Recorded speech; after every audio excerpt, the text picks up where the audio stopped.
अक्सर बोला करता था कि चीन से हम असलहे ले लेंगे भारत से लड़ने के लिए, चीन से सहायता ले लेंगे।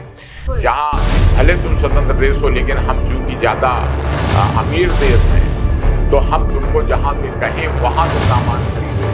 कि अमेरिका की दादागिरी, उसके डॉलर की कीमत तभी तक है जब तक सब लोग डॉलर में व्यापार करें। नमस्कार और स्वागत है आपके पसंदीदा पॉडकास्ट में, जहां हम आपको अंतर्राष्ट्रीय कूटनीति, निवेश और तकनीक की दुनिया से जोड़ते हैं। आज हम बात करेंगे भारत और जापान के बीच हुए उस ऐतिहासिक समझौते की, जिसने दोनों ही देशों के रिश्तों में नई ऊर्जाएं भर दी हैं।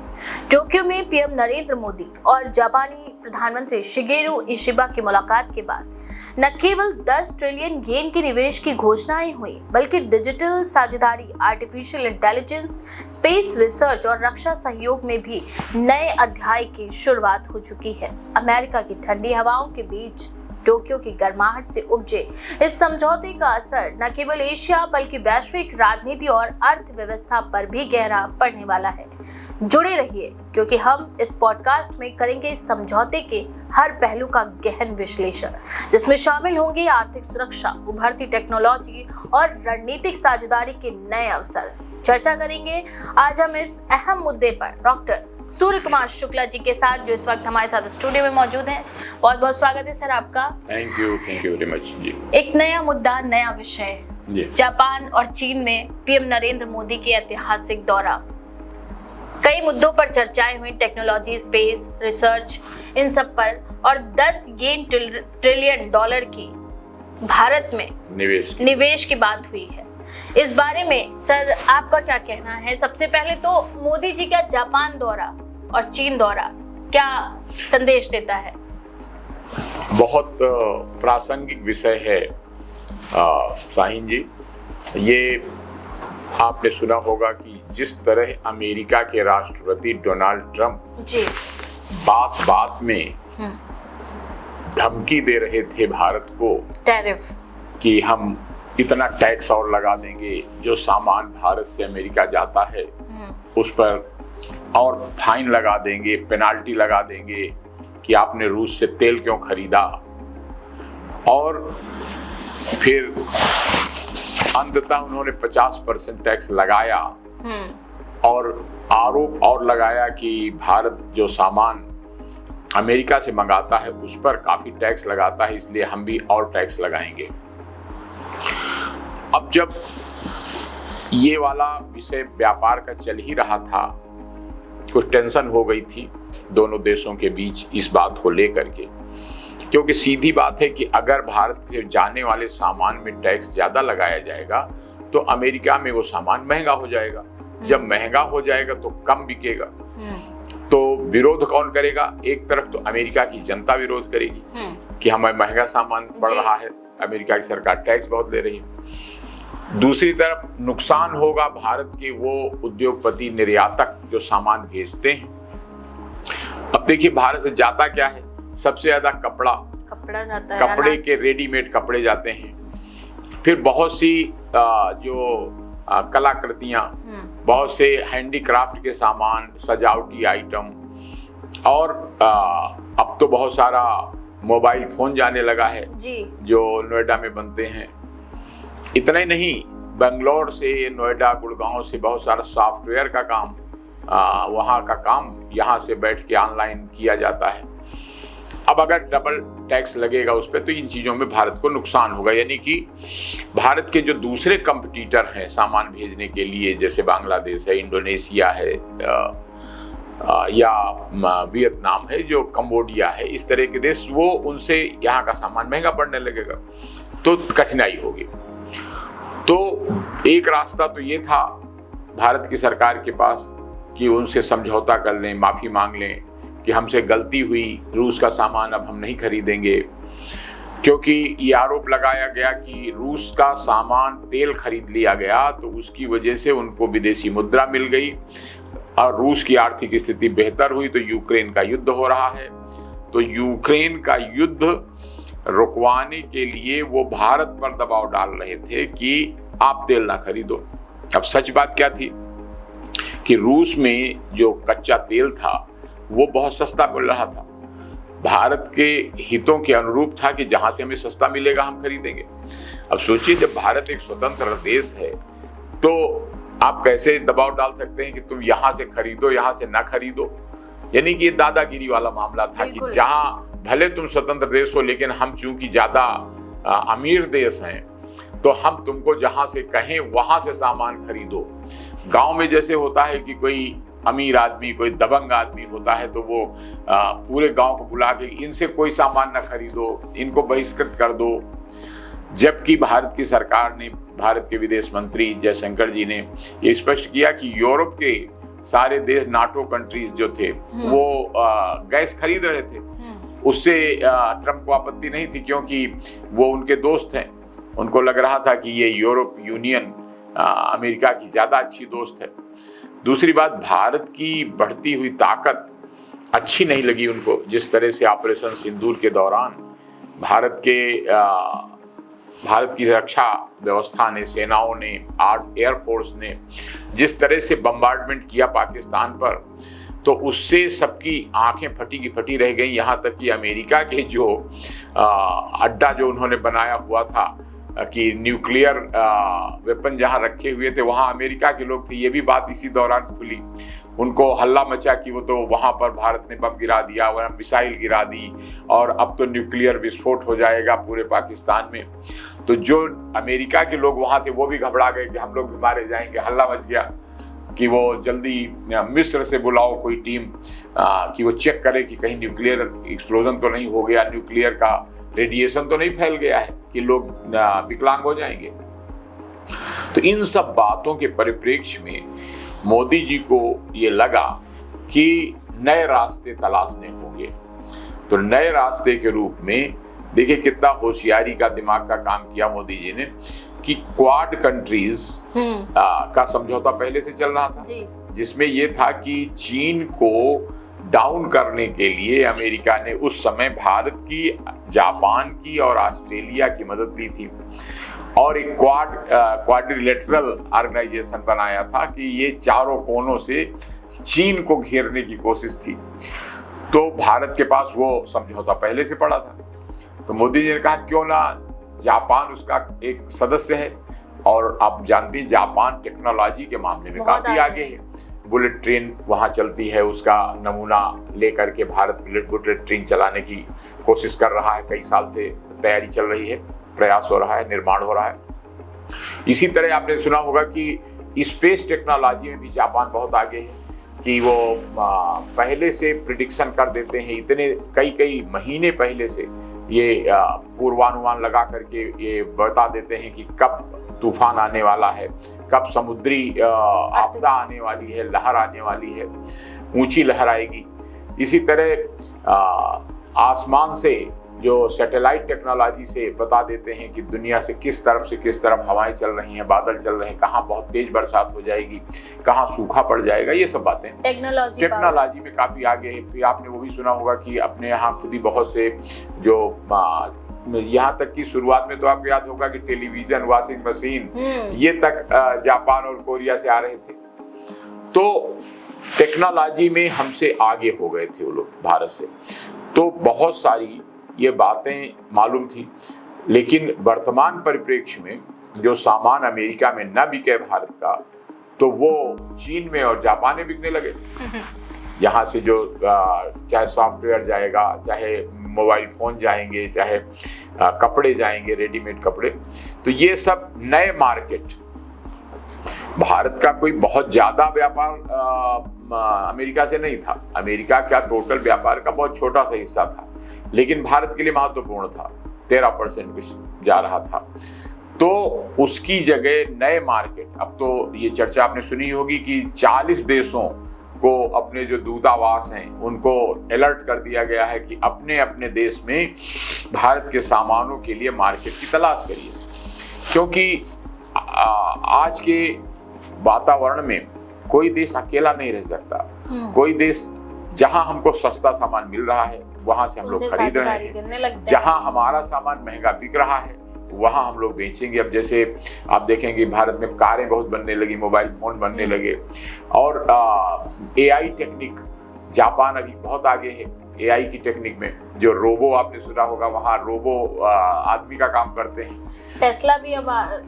टेस्ला ने भी कंपनी चिप बनाने के लिए, हाँ, ये माइक्रोचिप सेमीकंडक्टर ये बनाने का काम इसमें काफी आगे है। तो जब अमेरिका से दूरी बन रही है इस मामले में कि ट्रम्प जो हैं वो कुछ इस तरह का इंप्रेशन दे रहे हैं, अमेरिका में भी लोग हंसी कर रहे हैं कि हमारा प्रेसिडेंट कैसा सनकी टाइप का, रोज बात बदलता है। एक दिन कहता है, जैसे चाइना से पहले उन्होंने अपना बातों का युद्ध छेड़ा कि पहले दिन कहा हम 50% टैरिफ लगाएंगे, फिर दूसरे दिन कह दिया हम 100 लगा देंगे, फिर तीसरे दिन और गुस्सा हुए कहने अब 150% लगा दूंगा, फिर 5वें दिन जब चीन से कुछ बात हुई तो उन्होंने कहा अच्छा थोड़ा कम कर देते हैं, 100% लगाएंगे। यानी कि राष्ट्रपति ना हो गए, वो कोई बातूनी आदमी हो गया कि जो मन में आया बोल दिया, गुस्सा हुए तो ज्यादा बोल दिया। डिक्टेट कर रहे हैं एक तरह से। डिक्टेट नहीं, ये कुछ सनकी पागल टाइप का बिहेवियर। और अमेरिका में भी लोग इससे यहाँ से ज्यादा वहां पे हंसते हैं कि राष्ट्रपति ना हो गया, वो बतौला वीर हो गया, बात वीर। कहता है कि मेक अमेरिका फर्स्ट नीति अपनाना है यहाँ पर। लेकिन उस नीति के लिए इस तरह बकबक करने से क्या उससे फायदा हुआ? जरा अमेरिका की नजर से देखिए कि भारत जो चीन के बहुत दिन से संबंध खराब चल रहे थे सीमा विवाद को लेकर के, कि लद्दाख में और अरुणाचल प्रदेश में उन्होंने सन 62 में लड़ाई में जब भारत तैयार नहीं था तो धोखा देकर खाली पड़ी हुई काफी जमीन को कब्जा कर लिया था। भले जमीन खाली थी लेकिन भारत के कब्जे में थी, तो भारत के लोगों को बुरा लगा, भारत की सरकार को बुरा लगा कि आपने एक तरफ हिंदी चीनी भाई भाई का नारा लगवाया, कहा दोस्ती करेंगे, और बाद में एकाएक हमला करके और जमीन कब्जा कर ली। और उसकी वजह से जो काम पिछले 50 साल से नहीं हुआ था वो ट्रम्प की एक मनबढ़ टाइप की बातचीत से, कुछ बात वीर टाइप का बातचीत जो किया कि आज ये बोला कल वो बोला, उससे चीन और भारत करीब आ गए। और मोदी जी ने बड़ी खूबसूरती से, उनके पास 2 रास्ते थे, या तो सरेंडर करते कि अमेरिका के सामने, क्योंकि बहुत मजबूत देश है, तो वो उससे लड़ाई करना भी ठीक नहीं था। आपने देखा ही किस तरह अमेरिका दुनिया में दादागिरी करता है कि कभी ईरान में हमला कर दिया तो मिसाइल डाल दिया, तो कभी उनके रक्षा मंत्री को इराक में मार दिया, कभी अफगानिस्तान में, पाकिस्तान में वहां से बैठे बैठे हवाई हमला कर दिया। तो मजबूत देश है, अमीर देश हो गया है, और भारत के लोगों का उसमें बड़ा योगदान है, क्योंकि भारत के वहां के जितनी प्रमुख कंपनियां हैं उनके चीफ एग्जीक्यूटिव ऑफिसर सब भारतीय मूल के हैं, यहाँ से ही जाके बसे हैं। और क्यों कि उस समय बहुत अच्छी तनख्वाहें अमेरिका दे रहा था भारत के लोगों को। भारत और चीन के लोगों ने अमेरिका के निर्माण में बहुत सहयोग किया है। सच बात यह है कि अमेरिका के जो मूल निवासी अब हैं वो ज्यादातर लोग उनमें से आराम पसंद हो गए हैं और पढ़ना लिखना भी छोड़ दिए हैं।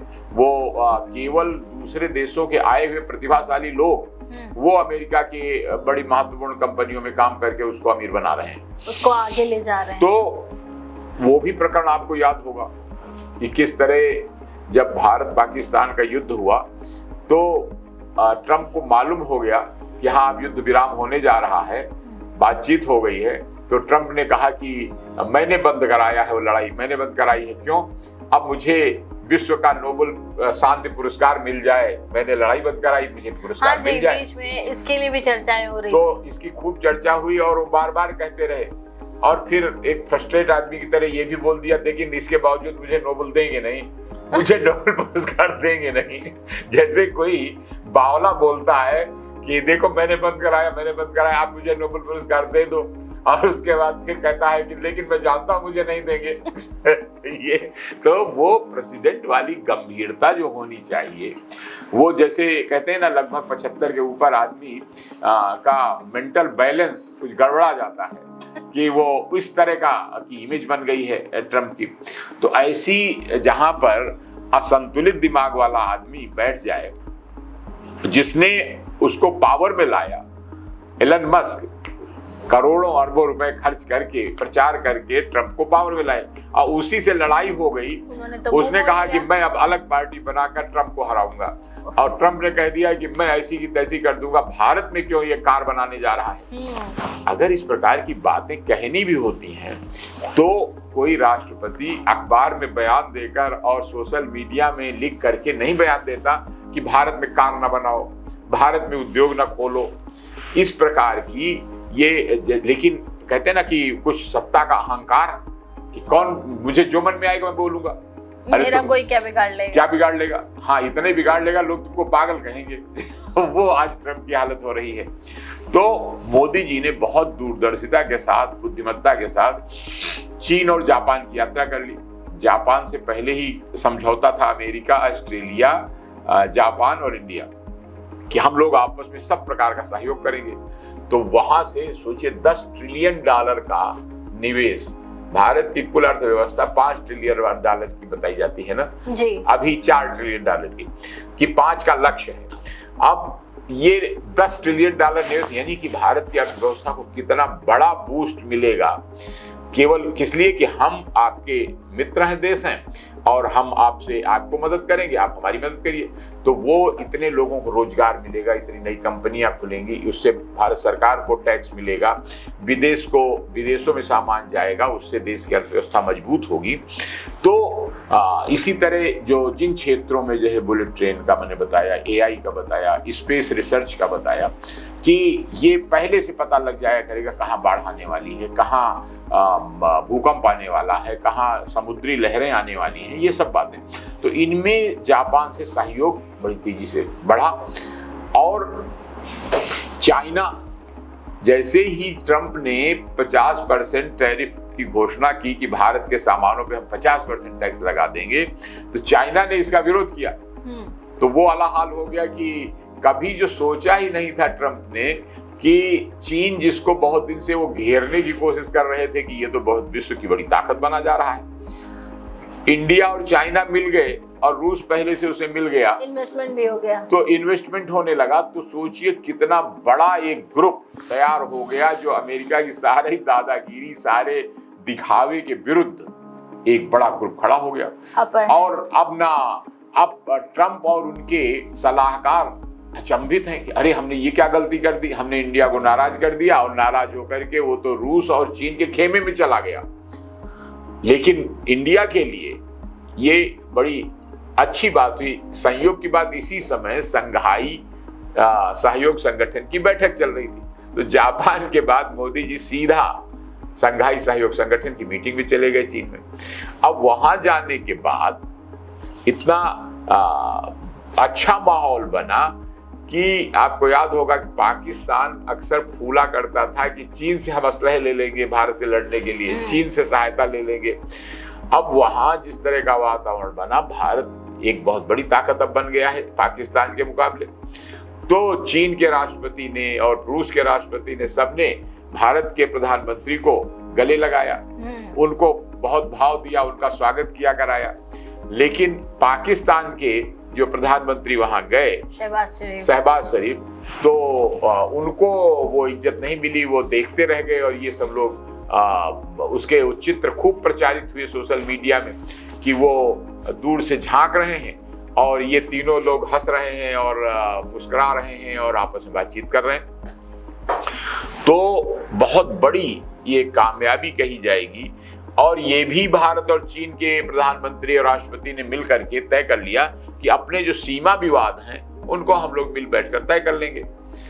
अब अमेरिका स्तब्ध कि हम तो ये सोच करके भारत को दबा रहे थे कि हमारे अंडर में रहो तो हम चीन से लड़ाई करें, चीन को कमजोर करें, कि अमेरिका के बराबर कोई दूसरा कैसा हो सकता है। चीन का सस्ता सामान अमेरिका और यूरोप के बाजारों में काफी बिक रहा था। ये बात अमेरिका को बिल्कुल अच्छी नहीं लग रही थी। तो वो वाला हाल हुआ कि गांव के दबंग आदमी ने एक आदमी को धमकाने की कोशिश की, वो जाकर के उनके जो घोर एंटी पार्टी था उससे मिल गया। अब वो स्तब्ध, क्या करें। कोई जो सोचा था कि हमारा प्रभाव बढ़ेगा, कि एक नया साथी हमको मिलेगा, और दूसरी कुछ हरकतें भी इधर किया कि ट्रंप ने जो कितनी शर्मनाक बात होती है कि पाकिस्तान के राष्ट्रपति या प्रधानमंत्री को नहीं, वहां के सेना अध्यक्ष को बुला करके, जनरल मुनीर को बुला करके लंच में 2 बार बुलाया। अब बताइए, ये उस तरह की बात हुई कि एक राष्ट्र अध्यक्ष, वो भी एक महत्वपूर्ण देश का, वो किसी देश के राष्ट्रपति के नौकर को बुला के उसको खाना खिला रहा है। भाई जनरल उनके अंडर में है ना, पाकिस्तान के राष्ट्रपति और प्रधानमंत्री के अंडर में, उनको नहीं बुला रहे। क्यों? क्योंकि उनको लगा कि ये अभी जनरल है, इसको अगर हम लालच दें कि तुमको राष्ट्रपति बनवा देंगे तो हमारा फायदा है, तो हमारे गुट में आ जाएगा। भूल गए अपनी मर्यादा को कि राष्ट्र अध्यक्ष प्रोटोकॉल होता है, दुनिया देखती है कि तुम दूसरे देश के जो इंचार्ज है राष्ट्रपति या प्रधानमंत्री, उसके साथ बैठ के बात करो कि उसके नौकर से बात करने लगोगे। लेकिन ट्रंप अपनी वो मर्यादा सब भूल गए। आपने वो भी सुना होगा कि ट्रंप जब इजराइल के सऊदी अरबिया यात्रा गए करने की, हम शांति वार्ता कराएंगे और इजराइल और फिलिस्तीन का युद्ध खत्म कराएंगे, तो वो जो वहां का सबसे बड़ा आतंकवादी था, जो नोन था, अमेरिका में लिस्टेड था, उससे बुला के मिलने लगे कि इससे व्यापारिक फायदा होगा। तो यानी व्यापार के लिए आप अंधे हो जाएंगे और व्यापारिक फायदे के लिए आप अमेरिका जैसे बड़े देश, सबसे अमीर देश के राष्ट्रपति होते हुए भी मर्यादा को भूलकर आप आतंकवादी के साथ में फोटो खिंचाने लगेंगे, उसके साथ खाना खाने लगेंगे। तो इस प्रकार का जो ओछा आचरण ट्रंप ने किया, उसके कारण ये भारत के प्रधानमंत्री ने बड़ी दूरदर्शिता का कदम उठाया। सर, ये जो स्पेस एजेंसियों को लेकर बात हो रही थी, तो भारत और जापान की स्पेस एजेंसियों ने इस मिशन में कौन सी खास तकनीकें विकसित की हैं? मैंने बताया आपको, स्पेस रिसर्च में, जैसे अब चंद्रयान में भारत अब प्रयास चल रहा है कि भारत भी अपने आदमी यानी एस्ट्रोनॉट चंद्रमा पर भेजेगा। तो उस टेक्नोलॉजी में कि जापान इसमें पहले से काफी आगे है। दूसरा, मैंने आपको इंगित किया कि जो भविष्यवाणी होती है सैटेलाइट से देख करके मौसम की, उसमें जापान काफी आगे है। अभी हमारे देश में उस पर हमारे यहाँ से भी लोग चंद्रयान की सफलता मिली। भारत और जापान संयुक्त मिशन था, संयुक्त मिशन सन 2005 से ही इसकी शुरुआत हो गई थी और क्वाड कंट्रीज का उसका लाभ लिया भारत ने, कि अमेरिका ने ही पहले जो गुट बनवाया था कि ऑस्ट्रेलिया जापान से दोस्ती होगी और समझौते होंगे और व्यापार होगा और मिलकर तरक्की करने का काम होगा, उसी का लाभ लिया मोदी जी ने। यद्यपि अमेरिका बिल्कुल अब नहीं चाहता था, क्योंकि भारत जो है उस गुट से अलग हो गया, चीन की तरफ खड़ा हो गया, तो बिल्कुल नहीं चाहता था। लेकिन पुराने समझौते थे, रखे हुए थे, उनका फायदा ले लिया इंडिया ने। और कौन कौन से अवसर खुल सकते हैं सर साइंस में? जैसे बहुत बड़े जो अवसर खुल सकते हैं कि अभी भी ऑटोमेशन के क्षेत्र में जो फैक्ट्रियों में आदमी उतनी तेजी गति से काम नहीं होता मैकेनिकल ढंग से, जब ऑटोमेटिक मशीनें हो जाती हैं तो बहुत तेजी से प्रोडक्शन होता है। इसी तरह ट्रेन के क्षेत्र में आपने देखा कि वो बुलेट ट्रेन जो तेज गति से ट्रेन चलने वाली, तो स्पीड आती है, तो उसी स्पीड से बाद में सामानों का आदान प्रदान होता है, आदमियों का आना जाना टाइम बचता है। इसी तरह आपने सुना होगा कि वो ट्रेन एक नई उन्होंने निकाली जो धरती पर न चल के 1 फुट ऊंचाई पर मैग्नेट के सिस्टम से, कि चुंबक का जो विरोधी खिंचाव होता है उसके सिस्टम से वो ट्रेन गुरुत्वाकर्षण को तोड़ने वाली चुंबक लगाकर रेल की पटरी तो होगी, लेकिन उस पर न चलकर ट्रेन 1 फुट ऊंचाई पर दौड़ेगी। तो ये जर्मनी में, जापान में ये टेक्निक चल रही है। तो ये सब बातों से तीसरी बात आपने सुना होगा कि जो बहुत से काम जो मेडिकल साइंस में ऑपरेशन करने का काम वो रोबो कर रहे हैं। तो जहां पर उतनी ट्रेंड मैन पावर अगर नहीं है आपके पास, तो रोबो बनाना आसान हो गया। तो जापान ने रोबो की टेक्नोलॉजी में काफी आगे तरक्की कर ली है, तो भारत को भी वो टेक्नोलॉजी मिल जाएगी। और दूसरी एक और बात है कि साहित्यिक, सांस्कृतिक और धार्मिक क्षेत्र में बहुत से बौद्ध मतावलंबी रहते हैं वहाँ। और बुद्ध भगवान का माना जाता है कि वो भारत के ही सिद्धार्थनगर तौलिहवा नेपाल का जो बॉर्डर है वहीं पर पैदा हुए थे, वहीं रहे थे, धर्मन के नाम से, बहुत ही धर्मन। तो वो सांस्कृतिक और साहित्यिक और ऐतिहासिक जो यात्रा है उनकी, उसके द्वारा जापान और भारत के लोग वैचारिक रूप से और करीब आएंगे। और इसका उपयोग, इसका लाभ कि जो हमारी बड़ी समस्याएं हैं, चाहे वो गरीबी की, चाहे वो बेरोजगारी की, कि इतने नई नई चीजें, आपने सुना होगा जापान में तरह तरह के नए खिलौने बनाने की टेक्नोलॉजी, बड़ा उन्होंने अच्छा इनोवेशन किया है। कि वो सुना होगा कि हर बच्चा अपनी शादी होने से पहले कोई एक नई तरह का उपकरण बनाता है, चाहे खिलौना है या कोई परंपरा है, रिचुअल में आता है वहाँ। वो उस तरह से भारत उन जीवन मूल्यों को, जो जापान में जो जीवन मूल्य चल रहे हैं, उन जीवन मूल्यों को अडॉप्ट करने में आसानी होगी। हम भी अपने नवयुवकों को प्रेरणा दे सकेंगे। तो दो देशों का करीब आना एक बहुत अच्छा काम है। सर, सवाल एक ये भी उठ रहा है कि क्या ये जो साझेदारी है इंडो पैसिफिक क्षेत्र में नई रणनीतिक संभावनाओं को भी जन्म दे रही है? बिल्कुल। ये आप समझिए कि हिंदुस्तान का जो महासागर, हिंद महासागर है, और जापान में पैसिफिक ओशन है, तो वहाँ इनका पारस्परिक सहयोग अगर हो जाए तो न केवल विश्व शांति स्थापित होगी, बल्कि आप देखते हैं कि अमेरिका ने बीच में सारी दुनिया को डॉलर की व्यवस्था में बांध रखा था कि तुम व्यापार नहीं कर सकते, डॉलर पहले हमसे खरीदो, डॉलर में व्यापार होगा। अगर कोई डॉलर से व्यापार नहीं करेगा तो वो हमारा दुश्मन है। अब आप सोचिए कि इसी कारण डॉलर इतना महंगा है कि बहुत सारा सामान पहले डॉलर टू डॉलर, रुपए टू रुपए नहीं खरीद सकते, पहले रुपए से डॉलर खरीदो, तब डॉलर से पे तेल खरीदो।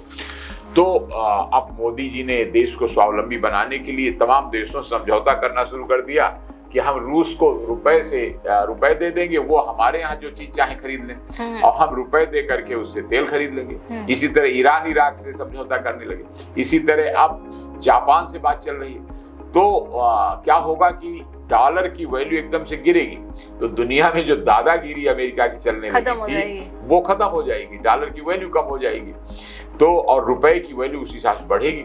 और ये न्यायपूर्ण भी था। लेकिन जैसे कहते हैं ना कि जब से द्वितीय विश्व युद्ध में अमेरिका ने जापान पे बम गिराया था, और मजबूरी में जापान के लोग इतना ज्यादा डर गए न्यूक्लियर वेपन से, और इतने ज्यादा लोग वहां मर गए और इतने ज्यादा वहां विकलांग हो गए कि अमेरिका से लड़ने की हिम्मत छोड़ दी उन्होंने कि अमेरिका से मत बोलो भाई, वो बहुत बड़ा दादा है। तो वो दुनिया में अमेरिका की दादागिरी बिल्कुल स्थापित हो गई थी। कहा भी तो था, लेकिन वो इतिहास तो कोई भूलता नहीं है, सब जानते हैं। ड्रैगन, वो तो चीन की बात है कि चीन के राष्ट्रपति कई बार कह चुके हैं कि ड्रैगन और हाथी इंडिया का प्रतीक है। तो ड्रैगन और हाथी अब मिल करके तरक्की का रास्ता निकालेंगे। अमेरिका ही बिल्कुल नहीं चाहता। क्यों? कि अमेरिका की दादागिरी, उसके डॉलर की कीमत तभी तक है जब तक सब लोग डॉलर में व्यापार करें, और अगर आपस में सब व्यापार करने लगे। अगर अब जो बात चल रही है कि भारत अफ्रीका के, एशिया के देशों में अपना सामान बेचेगा, कोई जरूरत है कि हमने अमेरिका में ही बेचे? हम अपने कपड़े यूरोप में बेचेंगे, हम अपने कपड़े जापान में, चीन में बेचेंगे, तो उससे क्या होगा? विदेशी मुद्रा लेना जरूरी है। क्यों जरूरी है? क्योंकि आप जानते हैं कि भारत में तेल अभी जरूरत से कम पड़ता है। यहाँ मोटर गाड़ियां बहुत हो गई, हवाई जहाज बहुत हो गए, सब तेल से चलते हैं। अब यद्यपि बड़ा प्रयास हो रहा है कि सोलर एनर्जी से, देखा होगा आपने, घर घर सूर्य मित्र योजना, हर छत पर आपको सोलर पावर पैनल मिलेगा। तो ये धीरे धीरे ऊर्जा का उत्पादन बढ़ रहा है। जितना ये बढ़ेगा उतना तेल की जरूरत कम होगी, तब भारत स्वावलंबी बनेगा। तो लेकिन जब तक हर चीज नहीं हो जाती, तब तक के लिए बड़ा आवश्यक है कि चीन से, रूस से और जापान से जो तीनों सहयोग की बात की है, तो ये भारत के तरक्की के लिए अभूतपूर्व नए रास्ते खोलेगा। जी, इस सहयोग से दोनों देशों के उद्योग व्यापार पर, जैसा आपने बताया कि बहुत ही अच्छा असर पड़ेगा, तो क्या ये साझेदारी भविष्य में स्पेस स्टार्टअप्स के लिए नए अवसर भी पैदा करेगी?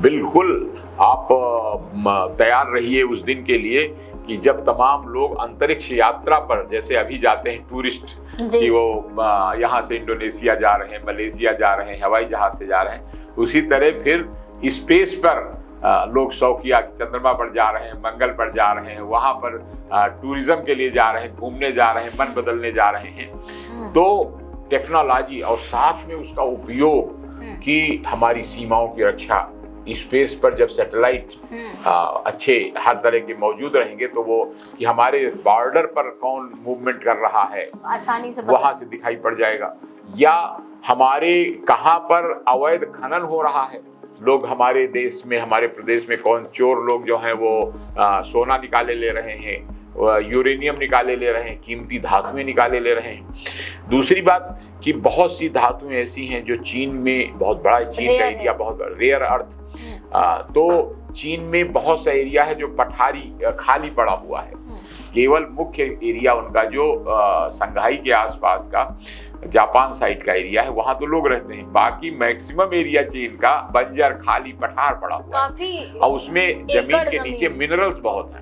1000 एकड़ काफी वो पूरा घना जंगल फैला हुआ है। हाँ, जंगल फैला हुआ है और पठार पहाड़ी एरिया फैला हुआ है, तो उसमें लेकिन मिनरल्स बहुत हैं, यानी कि जमीन के अंदर खनिज पदार्थ, तो वो उनको उनका उपयोग भारत उनको लेकर के और अच्छी चीजें बना करके बनाएगा, क्योंकि रॉ मटेरियल प्राकृतिक है, वो प्राकृतिक से मिला हुआ है, और रॉ मटेरियल सस्ता मिल जाए तो उससे जो चीजें बनती हैं वो कीमती बनती हैं। चाहे वो जैसे आपने सुना होगा कि जब कच्चा लोहा, कच्चा कोयला निकलता है तो बहुत मिट्टी के भाव है, लेकिन जब वही गला के लोहा बनता है, सोना बनता है उसी से। गोल्ड माइंस यही तो होती हैं कि पहले मिट्टी निकाली जाती है, उसको अलग किया जाता है, जो फिर गलाया जाता है, सोना बनता है, चांदी बनती है, तो वो सब कीमती चीजें हो जाती हैं, उनसे देश की समृद्धि को नए आयाम मिलेंगे।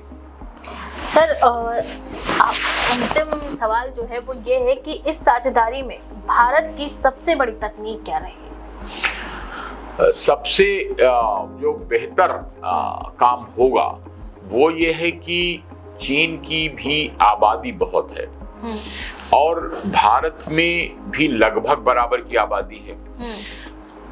इंडिया को एक चीज का एडवांटेज है कि यहाँ नई उम्र के लोगों का अनुपात चीन से बहुत बेहतर है। तो अब आप देखिएगा थोड़े दिन में चीन में ज्यादातर बूढ़े लोग होंगे और भारत में जवान लोग होंगे। देखिएगा बहुत से लोग चीन जाएंगे और वहां पर वहां के तो जैसे आज अमेरिका में जिस तरह से प्रमुख लोग भारत के तमाम नवयुवक अमेरिका की कंपनियों के मालिक बन गए हैं, उसी तरह ये संभावनाएं चीन में भी हो जाएंगी। और दूसरा सबसे बड़ा जो काम, जैसे चीन ने भी काफी तरक्की की, आपने सुना होगा कि वहाँ कृत्रिम सूर्य बनाया उन्होंने कि वो जैसे सूरज फ्यूजन टेक्निक से कि हाइड्रोजन की और फ्यूजन टेक्निक के द्वारा लाइट निकलती है, सूरज बनाया है। तो अब इस तरह के क्षेत्र में जब पारस्परिक सहयोग होगा, लोग जाएंगे, सीखेंगे वो चीज, भारत में भी वो तरक्की होगी। तो नए नए आयाम जिन चीज़ों में चीन आगे है वो उससे हम लोग सीखेंगे। जहां हमारे यहाँ की चीज़ें आगे हैं, जैसे अब आपने सुना होगा कि भारत में ब्रह्मोस मिसाइल बनाई गई, अब वो कहीं भी इंटर कॉन्टिनेंटल बैलिस्टिक मिसाइल बन गई कि मतलब दूसरे महाद्वीप में जा करके गिरा सकती हैं, वहां बर्बाद कर सकती हैं, लड़ाई हो जाए तो इन चीज़ों में जहां हमारी देश में ज़्यादा अच्छे काम हुए हैं वो चीन के लोग सीखेंगे। दूसरा एक बहुत बड़ा एडवांटेज है, अमेरिका बहुत दूर पड़ता है, एक किनारा एक तरफ ये है भारत है, तो बिल्कुल दूसरी दुनिया अपोजिट पोलर, धरती गोल है तो दूसरी तरफ अमेरिका है, वहां जाने भी कम से कम 24 घंटे का समय लगता है। और जबकि चीन जैसे अगर आप लखनऊ से मद्रास जाएं तो उतने ही समय में आप चीन की संघाई पहुंच जाएंगे। तो करीब है। तो क्या होगा कि व्यापारिक लेन देन, औद्योगिक लेन देन, टेक्नोलॉजी का सहयोग, ये सब बहुत बेहतर संभव है, व्यापार संभव है करीब होने की वजह से। तो इसका लाभ मिलेगा अगर रूस के पास क्षेत्र बहुत है, जमीन बहुत है, चीन में भी काफी जमीन है। भारत की एक विशेषता यह है कि यहाँ बहुत उपजाऊ जमीन थी, लोग बहुत थे, लेकिन क्षेत्र छोटा हो गया। तो अब देखिएगा भविष्य में यहाँ के काफी लोग रूस में, चीन में फैल करके वहाँ का उपयोग करने में सहायक होंगे और इनके लिए नए एरिया मिलेंगे। जैसे आपने देखा कि बहुत सारी जमीन ऑस्ट्रेलिया में भारत के लोगों ने ले ली। अडानी ने वहां पर बहुत सारी दाल की पैदावार करने के लिए बहुत सारा जमीन किराए पर ले ली, कुछ खरीद ली, तो वो पैदावार वहां हो रही है, यहाँ सामान आएगा, लोग ज्यादा सुखी जीवन व्यतीत करेंगे। भारत में दालों की और तेलों की कमी रहती थी, तो अब वो कमी पूरी हो रही है। यही आदान प्रदान का ही लाभ होता है। मसालों की सबसे ज्यादा वो होती थी, हाँ, उपज होती थी कि जैसे भारत में मसाले बहुत बनते हैं, चाय बहुत होती है, शुगर केन बहुत होता है इंडिया में, तो अब इस सब चीजों का लाभ उनको मिलेगा। जी, बहुत बहुत धन्यवाद सर इस अहम टॉपिक पर बात करने के लिए और दर्शकों को ये समझाने के लिए कि इससे आगे कि आने वाले समय में क्या क्या बदलाव होंगे। बने रहिए हमारे साथ, देखते रहिए द क्विक। Thank you.